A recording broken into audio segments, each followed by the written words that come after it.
कि हमारे माननीय कृष्ण बेदी जी ने बोला था कि सभी अपने अपने ट्रैक्टर से आएंगे और इसी चीज को हमने फॉलो किया है कि उनके आदेश को कि आप सभी की सभी अपनी रैली में ट्रैक्टर से ही आएंगे। क्योंकि महिलाएं भी ट्रैक्टर के अंदर महिलाएं भी आई हैं। बस अब ड्राइविंग सीट पे कोई दूसरे साथी बैठे हैं। सर नमस्कार। नमस्कार, कैसे हैं सर? बढ़िया सर, कहाँ से आए आप? मैं एडवोकेट नीरज बयान नरवाना से ही हूँ। नरवाना से ही सर? हाँ जी। तो ट्रैक्टर लेके आए हम नरवाना से? हाँ, ये मेरी मिसेज है जो नरवाना महिला मोर्चा की पहले अध्यक्ष थी, अब उपाध्यक्ष हैं शहरी मंडल की। हाँ, नरवाना से। हाँ, ये काफिला इन्हीं का है। तो आज आपने ट्रैक्टर लाना क्यों उचित समझा कि ट्रैक्टर पे ही क्यों आए? इसका क्या संदेश देना चाहेंगे आप? इसका संदेश एक्चुअली संदेश ये है कि हमारे माननीय कृष्ण बेदी जी ने बोला था कि सभी अपने अपने ट्रैक्टर से आएंगे और इसी चीज को हमने फॉलो किया है कि उनके आदेश को कि आप सभी की सभी अपनी रैली में ट्रैक्टर से ही आएंगे। नरवाना के लिए क्या मांग है सर आपकी?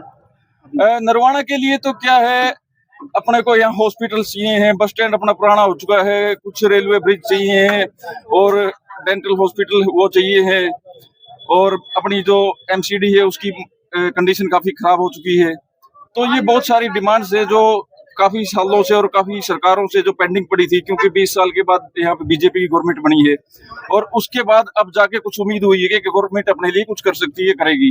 क्योंकि पहले यहाँ जो भी विधायक रहे हैं उन्होंने कभी नरवाना की तरफ कोई विशेष ध्यान नहीं दिया, और जब से बेदी जी आए हैं उनका एक ही सपना था कि नरवाना को इस पिछड़ेपन से बाहर निकालना। सर आपने जैसे बताया कि 20 साल से सरकार, 20 साल के बाद सरकार आई है, तो पिछले 11 साल से तो भाजपा की सरकार है।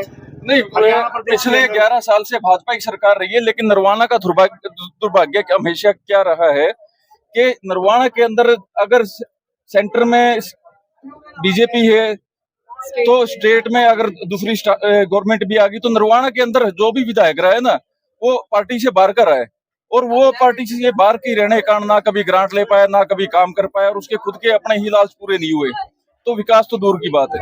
तो इस बार कितनी उम्मीद है? क्योंकि अभी आपने बताया कि जो सेंट्रल गवर्नमेंट के अंदर भी बीजेपी है और हरियाणा स्टेट में भी बीजेपी है। नरवाना की अगर हम बात करें तो नरवाना में भी बीजेपी हिस्सेदारी है बीजेपी। हाँ जी। तो अभी कितनी उम्मीद है? क्योंकि अभी बहुत से काम भी पेंडिंग है, चाहे वो स्वास्थ्य की बात करें या रोजगार की बात। तो देखो, रोजगार और स्वास्थ्य बहुत सारे मुद्दे पेंडिंग है, लेकिन वो काफी सालों से पेंडिंग है। अगर किसी एक लंबी बीमारी है, जो पुरानी बीमारी है, उसको हम एक दिन में नहीं ठीक कर सकते, तो उसके लिए टाइम लगता है। तो हमारे माननीय कृष्ण बेदी जी ने ये शुरुआत तो आते ही कर दी थी, लेकिन इसमें टाइम लगता है। अब जैसे सीवरेज और पानी की समस्या थी, जल भराव की, तो इन्होंने सीवर और जल भराव की समस्या को खत्म करने के लिए यहाँ से पाइपलाइन और बूस्टर बना के इसको धनौरी माइनर में डालने का काम कर रहे हैं, जो काम